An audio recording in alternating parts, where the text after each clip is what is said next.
बनारस में बीजेपी के हर हर मोदी के नारे पर मचे घमासान को बयां कर रही हैं ये दो तस्वीरें। दोनों ही तस्वीरें वाराणसी की हैं और नारे का विरोध कर रहे हैं समाजवादी पार्टी के कार्यकर्ता।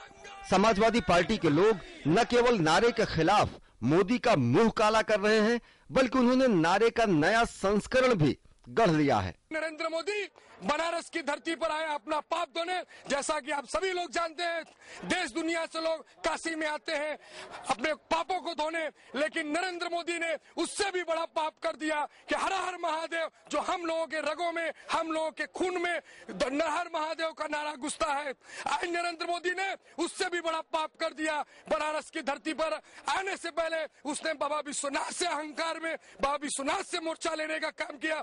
हर हर मोदी नारे का विरोध तो पहले से ही हो रहा है, लेकिन सबसे ज्यादा मुखर विरोध किया शंकराचार्य स्वरूपानंद सरस्वती ने, जिन्होंने इसे व्यक्ति पूजा करार देते हुए इसकी शिकायत संघ प्रमुख मोहन भागवत से की। मामला बढ़ता देख बीजेपी ने भी फौरन नारे से पल्ला झाड़ लिया। हर हर मोदी के नारे के संदर्भ में भारतीय जनता पार्टी लिखित रूप से भी यह बयान दे चुकी है कि यह हमारा नारा नहीं था। हमारा नारा है अब की बार मोदी सरकार। श्री नरेंद्र मोदी जी ने भी ट्वीट करके यह स्पष्ट कर दिया है कि कुछ उत्साही कार्यकर्ताओं द्वारा यह नारा लगाया गया, परंतु वो अनुरोध करते हैं कि भविष्य में नारा न लगाया जाए। मोदी ने भी माइक्रो ब्लॉगिंग साइट ट्विटर पर कार्यकर्ताओं से अपील की कि वे नारे का इस्तेमाल न करें। मोदी ने लिखा, कुछ उत्साही समर्थक हर हर मोदी नारे का उपयोग कर रहे हैं। मैं उनके उत्साह का सम्मान करता हूं, लेकिन उनसे अनुरोध करता हूं कि वे भविष्य में इस नारे का उपयोग न करें। नारे पर बीजेपी का विवाद यही नहीं थमा। सोमवार को लोकसभा चुनाव के मद्देनजर बीजेपी ने अपना चुनावी नारा ही बदल लिया। राजनाथ सिंह के ट्विटर हैंडल से ट्वीट की गई इन दो तस्वीरों ने बीजेपी में सियासी सरगर्मी और बढ़ा दी। राजनाथ सिंह ने 1:17 पर ट्वीट किया, बदलाव का वक्त है, बीजेपी का वक्त है, अब की बार भाजपा सरकार। साथ में तस्वीर लगाई गई राजनाथ सिंह की।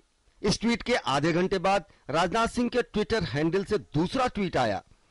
इसमें गलती दुरुस्त करते हुए नरेंद्र मोदी की तस्वीर लगाई गई और नारा है, बदला वक्त है, बीजेपी का वक्त है, बहुत हुई महंगाई की मार, अब की बार मोदी सरकार। ये ट्वीट्स बीजेपी में आंतरिक संघर्ष की चुगली करते हैं।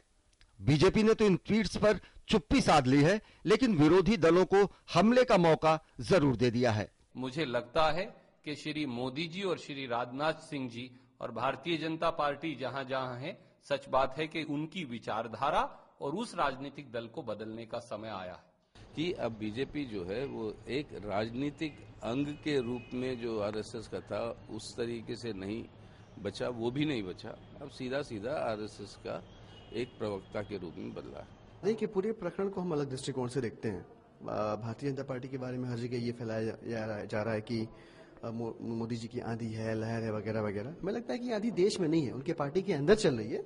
और इस आंधी का परिणाम ये है कि जो जितने भी स्थापित चेहरे थे भारतीय जनता पार्टी के अंदर, वो इस आंधी की वजह से केंद्र से हटके हाशिए पर सिमट गए हैं। और केंद्र में एक चेहरा है जो पार्टी से बड़ा हो रहा है, देश से बड़ा हो रहा है, और कमोबेश जो स्थिति बन रही है वो ये कि अपने आप को भगवान से बड़ा साबित करने की कोशिश कर रहा है। दरअसल बीजेपी में मचे घमासान पर विरोधी भी ये आरोप लगा रहे हैं कि सत्ता हासिल करने की जल्दबाजी में बीजेपी कुछ भी करने को तैयार है।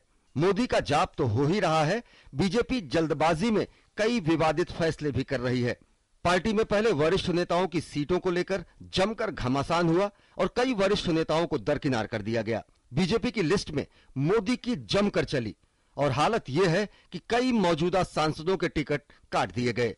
खासकर गुजरात में आडवाणी समर्थक हरिन पाठक का टिकट काटकर जिस तरह से अभिनेता परेश रावल को टिकट दिया गया, उससे यह भी साफ है कि पार्टी में केवल मोदी का जाप हो रहा है।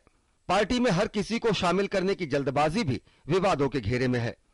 खासतौर पर कर्नाटक में श्रीराम सेना के प्रमोद मुतालिक को जिस तरह से बीजेपी ने 4 घंटे के भीतर शामिल कर फिर से रवाना कर दिया, उससे ये भी सवाल उठ रहे हैं कि क्या बीजेपी सत्ता हासिल करने की जल्दबाजी में है? पार्टी के ये तमाम विवादित फैसले उसकी राह आसान करेंगे या फिर मुश्किल? ये 16 मई को साफ हो जाएगा। Bureau report, DD news.